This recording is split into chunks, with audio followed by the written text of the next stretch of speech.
नमस्कार, मैं हूं नीलू। तो इजराइल इस वक्त जल रहा है। अभी भी वहां पर जो आग कई जगह पर लगी थी वो बुझाई नहीं जा सकी है।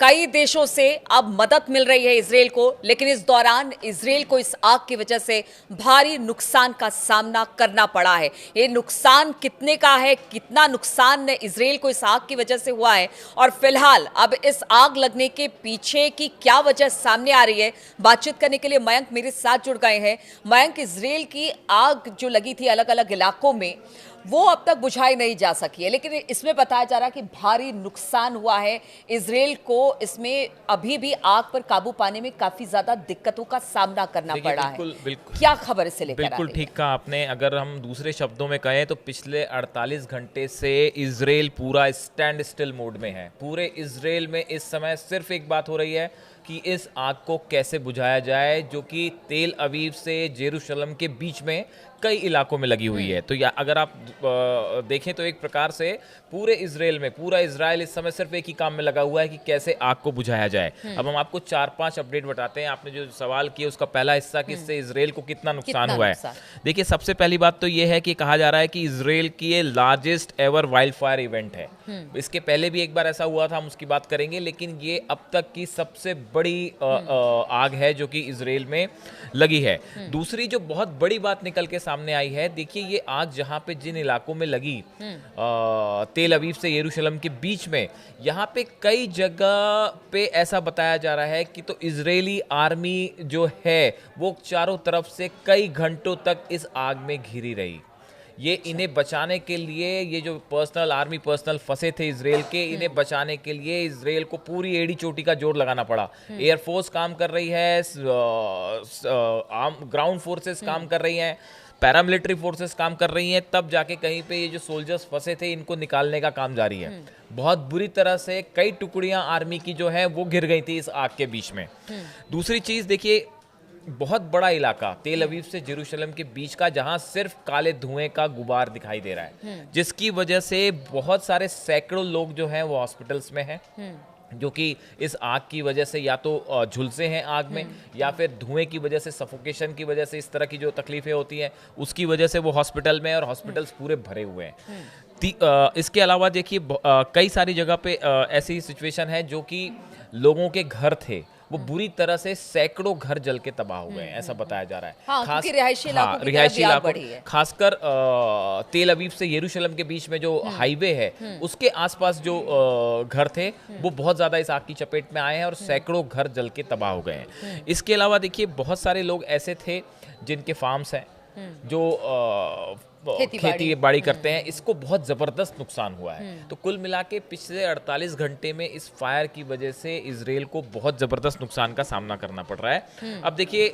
सवाल जो दूसरा आपका था कि भाई इसमें क्या निकल के आया, कि ये कैसे, देखिए बेंजामिन नेतन्याहू जो प्राइम मिनिस्टर हैं, इनकी तरफ से बयान आया है कि 18 संदिग्ध लोगों को गिरफ्तार किया गया है। ठीक है।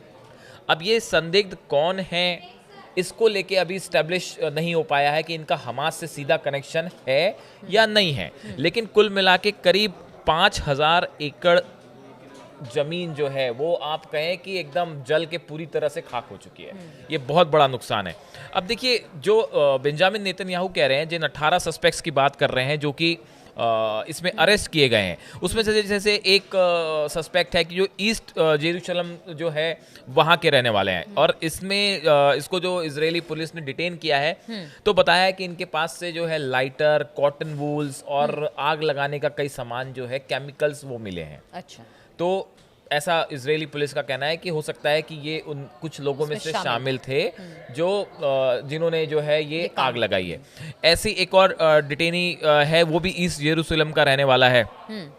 तो देखिए ये ऐसे कई लोग, करीब 18 लोग गिरफ्तार हुए हैं। और इजराइल की अगर आप मीडिया की बात करें तो वहाँ पे इस तरह की कई तस्वीरें वायरल हो रही हैं, जिसमें मास्क मैन की एक बात हो रही है, जो हमने अपने पिछले वीडियो में बताया था, जो कि आग लगाता हुआ दिखाई दे रहा है।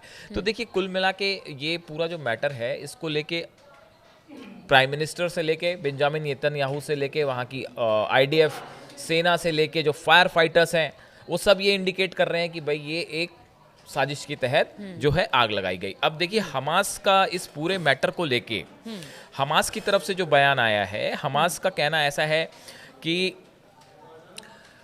इस इवेंट के पीछे मतलब हमास का जो ऑफिशियल स्टेटमेंट है उसमें उन्होंने कहा है कि भाई हमारी तरफ से ये इस घटना को अंजाम नहीं दिया गया है। देखिए बासिम नईम है, ये हमास के पॉलिटिकल ब्यूरो मेंबर हैं और स्पोक्स पर्सन है।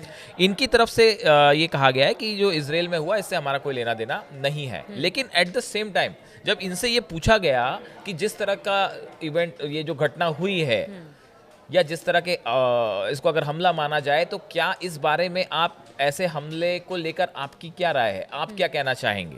तो ये जो नईम है इन्होंने कहा resisting the occupation by all the means and methods including arm resistance is a legitimate right of the people under occupation and we call for and encourage this. उनका कहना ऐसा है कि इजराइल जब तक गजा में इजराइल है, फिलिस्तीनियों पर जब तक अटैक हो रहा है तब तक इजराइल के खिलाफ किसी भी तरह की जंग जायज है। मतलब हमास दूसरे इनडायरेक्ट वे में हाँ हमास का कहना ऐसा है कि भाई कल तो हमास की तरफ से बड़े सारे सोशल मीडिया में इस तरह के पोस्ट हुए पैलेस्टाइन में जो कि भरे पड़े थे कि इजराइल में जितने घर हैं उनमें आग लगा दीजिए, जितनी कारें हैं आप उनको बर्न कर दीजिए, जो भी ऐसा सामान है आप उसको जला दीजिए। तो ये हमास की तरफ से तो सीधा जो है वो इजराइल में अपने समर्थकों के लिए ये मैसेज दे दिया गया है कि भाई जहां जहां आप जिस चीज को आग के हवाले कर सकते हैं कर लीजिए। तो एक टूल की तरह इस्तेमाल हो रहा है इसको। और हमास के जो स्पोक्स पर्सन है उन्होंने भले इस बात से खंडन किया कि भाई इसमें हमारा हाथ नहीं है, लेकिन दूसरी तरफ वो ये भी कह रहे हैं कि इजराइल के खिलाफ जो है हमें जो करना होगा जिस तरह से मतलब युद्ध में everything is fair in love and war वाली बात यहाँ पे है कि युद्ध जो है इजराइल के खिलाफ उसके लिए हमें जो करना पड़ेगा वो हम करेंगे और सब लेजिटिमेट है। तो आग लगाना भी उसमें शामिल है। ठीक है। तो एक बड़े स्तर पे हमास की तरफ से ये मैसेज दिया गया है कि भाई इजराइल के खिलाफ वॉर का ये एक नया टैक्टिक ठीक है। लेकिन एक चीज है मयंक, इंडिकेशन बार बार हमास की तरफ से दिए जा रहे हैं, हालांकि उन्होंने कोई ऑफिशियल बयान इसको लेकर कहा है कि हमारी भूमिका इसमें नहीं है जिस तरह से इजराइल इस वक्त जल रहा है। लेकिन अब ऐसे में इजराइल तो चुप रहने वाला नहीं है, ठीक है, उसे पता है कि नुकसान बहुत ज्यादा हुआ है। तो क्या आगे आने वाले दिनों में हम देखेंगे कि कुछ बड़ा? देखिए एक बड़ी इंटरेस्टिंग बात आपको बताएं, ये सोशल मीडिया पे चल रही है, ये कोई इसके बारे में कोई पुख्ता कंफर्मेशन कुछ नहीं है। कई चीजों की जो है इंटरनेशनल रिलेशंस में कोई पुख्ता कंफर्मेशंस नहीं होते। लेकिन एक बड़ी चर्चा ये हो रही है कि ईरान में जो ब्लास्ट हुआ पोर्ट पे, उसके बाद कुछ 2-3 दिन के अंदर इजराइल में इतनी बड़ी आग लग जाना, तो टिट फॉर टैट, जैसे को तैसा, ये एक वर्ड जो है ये बहुत वायरल हो रहा है। आप अगर सोशल मीडिया अकाउंट्स देखें एक्स पे या दूसरे अकाउंट्स, तो बहुत सारे लोग इस तरह से कमेंट कर रहे हैं कि भाई जो ईरान में हुआ ये उसका बदला था। इस बारे में ईरान ने कुछ नहीं कहा, इजराइल ने भी कुछ नहीं कहा कि भाई ये ईरान ने किया या नहीं किया है। लेकिन जो चर्चाएं हो रही हैं उसके बारे में हम बता रहे हैं कि लोगों का कहना ऐसा था, उसको उससे जोड़ के देख रहे हैं कि जिस तरह से ईरान में ब्लास्ट हुआ बंदर अब्बास में, तो उसको लेके बड़ी सारी थ्योरीज थी कि भाई ये तो इजराइल ने करवाया है। या अब जिस तरह से इजराइल में आग लगी है और बड़ी भयंकर तबाही मच रही है, और अगर आगे कुछ होता है तो हाँ, तो देखिए बहुत सारी चीजें ऐसी हैं मिडिल ईस्ट में, जो इजराइल में और गजा में और ईरान के बीच में, जो अभी देखिए आगे आगे होता है क्या वाली सिचुएशन है। लेकिन जैसे कि ये खबरें आई पिछले 48 घंटे इजराइल के लिए बड़े मुश्किल भरे थे। और खासकर ये जो खबरें आई कि भाई इनकी जो यूनिट्स थी आर्मी की, जो आर्मी की यूनिट्स कई जगह चारों तरफ से आग से घिर गई थी, जिन्हें बाहर निकालने के लिए पहले तो उस तक पहुंचने के लिए फायर फाइटर्स का इस्तेमाल किया गया, उनको बाहर निकालने के लिए जो है वो दूसरे देशों से भी मदद ली गई है। करीब 26 देश बताया जा रहा है कि जो है इजराइल की मदद को ऑफर किया है, और वो अपने प्लेन्स भेज रहे हैं और वो केमिकल्स भेज रहे हैं जिससे आग बुझाई जाती है। तो कुल मिला के ये एक बड़ा झटका इजराइल के लिए है, और अभी तक ये पूरी तरह से आग बुझी नहीं है, इसमें अभी और टाइम लगेगा। जैसे हमने बताया था, फ्रीडमैन जो उनके लीडर हैं फायर फाइटिंग टीम के, उन्होंने भी कहा था कि ये लंबा इवेंट है और लंबी समय तक चलेगा।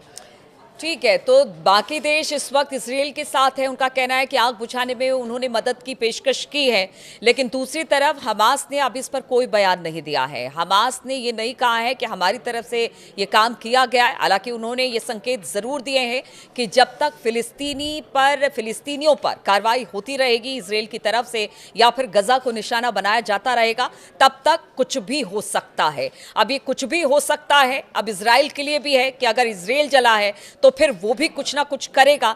इस पर लगातार हमारी नजर बनी रहेगी। आप बने रहिए हमारे साथ।